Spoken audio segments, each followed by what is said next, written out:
Estaiamentos são elementos estruturais usados para dar suporte e estabilidade a estruturas. Eles são normalmente feitos de materiais fortes e duráveis, como cabos de aço ou barras.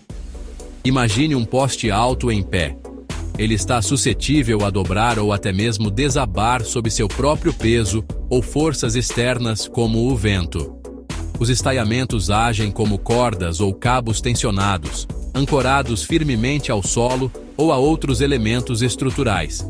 Eles são estrategicamente posicionados para neutralizar as forças que atuam sobre a estrutura que eles sustentam. Ao aplicar uma força de tração, os estaiamentos ajudam a manter a integridade estrutural e a estabilidade do poste ou mastro.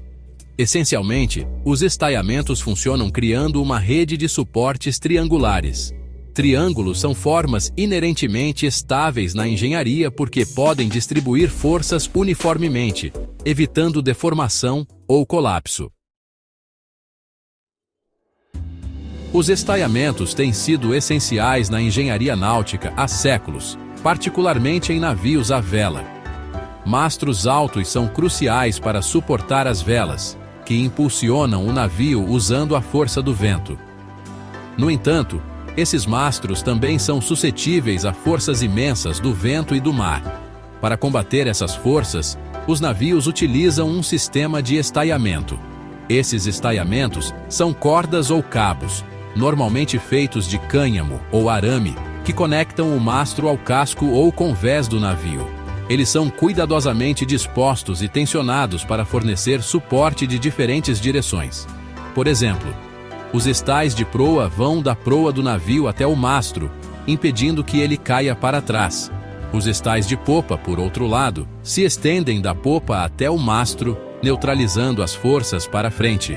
Esta intrincada rede de estaiamentos garante que o mastro permaneça na vertical e estável, mesmo em ventos fortes e mares agitados. Na engenharia moderna, os estais encontraram novas aplicações em grandes estruturas, particularmente em pontes. Pontes estaiadas são um testemunho do uso eficiente de estais no projeto de pontes.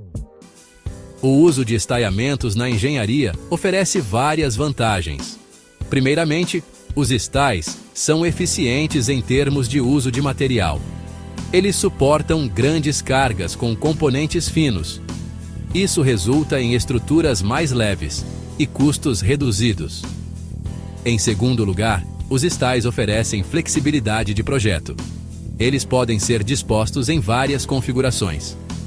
Essa versatilidade é evidente em pontes estaiadas. No entanto, os estais apresentam desafios. Manter a tensão correta é crucial. Os estais podem perder tensão com o tempo. Inspeção regular é necessária. Além disso, os estais podem ser suscetíveis a vibrações. Essas vibrações afetam a estabilidade. Técnicas como amortecedores e projetos aerodinâmicos mitigam vibrações.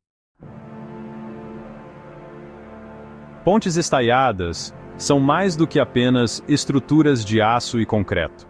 Elas são a materialização da engenhosidade humana, alçando-se ao céu com uma graça que é elegante e inspiradora. Ao contrário das pontes suspensas, onde cabos maciços cruzam vãos enormes, as pontes estaiadas empregam uma conexão direta entre o tabuleiro da ponte e suas torres de suporte. Essa rede de cabos, meticulosamente disposta em forma de leque ou harpa, cria uma obra-prima visual que captura a imaginação.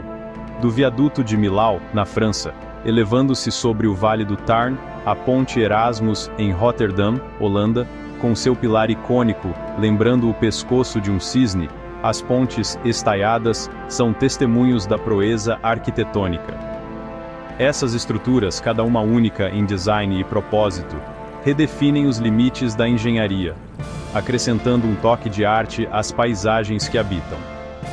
Os cabos, geralmente feitos de aço de alta tensão, atuam como elementos de tração, transferindo a carga do tabuleiro para as torres. Essas torres, por sua vez, atuam como elementos de compressão, canalizando o peso para as fundações. Essa interação entre tensão e compressão cria um equilíbrio delicado, permitindo que as pontes estaiadas atravessem distâncias impressionantes com notável eficiência. Aninhada na agitada metrópole de São Paulo, Brasil, a Ponte Octávio Frias de Oliveira se destaca como um testemunho da engenharia moderna e da audácia arquitetônica. Cruzando o Rio Pinheiros, esta ponte icônica é uma sinfonia em aço e concreto, cativando os observadores com seu único pilar em forma de X e curvas graciosas. Concluída em 2008, a ponte rapidamente se tornou um símbolo do progresso e da ambição de São Paulo. Sua característica mais marcante é, sem dúvida, o pilar em forma de X com 138 metros de altura, um elemento de design ousado que a diferencia de outras pontes estaiadas ao redor do mundo. Este único pilar, estrategicamente posicionado em uma ilha no meio do rio, suporta duas pistas separadas, criando um espetáculo visual fascinante. Além de seu apelo estético, a Ponte Octávio Frias de Oliveira desempenha uma função vital na rede de transporte de São Paulo. Ela conecta duas das principais artérias da cidade, aliviando o congestionamento do tráfego e melhorando o fluxo de mercadorias e pessoas. O design da ponte também incorpora passarelas para pedestres, oferecendo vistas deslumbrantes do horizonte da cidade e do Rio Pinheiros. Muito antes de a primeira ponte estaiada enfeitar o horizonte, as sementes da inspiração foram semeadas na fértil imaginação de Júlio Verne. Em seu romance atemporal, 20.000 Léguas Submarinas, Verne apresentou aos leitores o Nautilus, uma maravilha da engenharia que atravessava as profundezas do oceano. Embora não seja uma ponte no sentido tradicional, o Nautilus, com sua intrincada rede de tubos, válvulas e alavancas, despertou um fascínio pelas possibilidades da engenhosidade humana.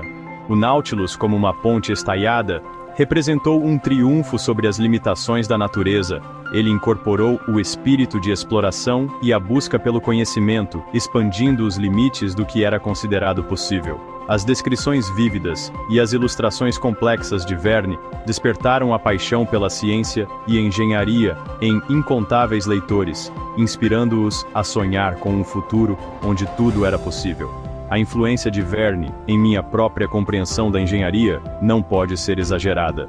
Sua capacidade de combinar precisão científica com narrativa imaginativa me incutiu uma profunda apreciação pelo poder da criatividade humana.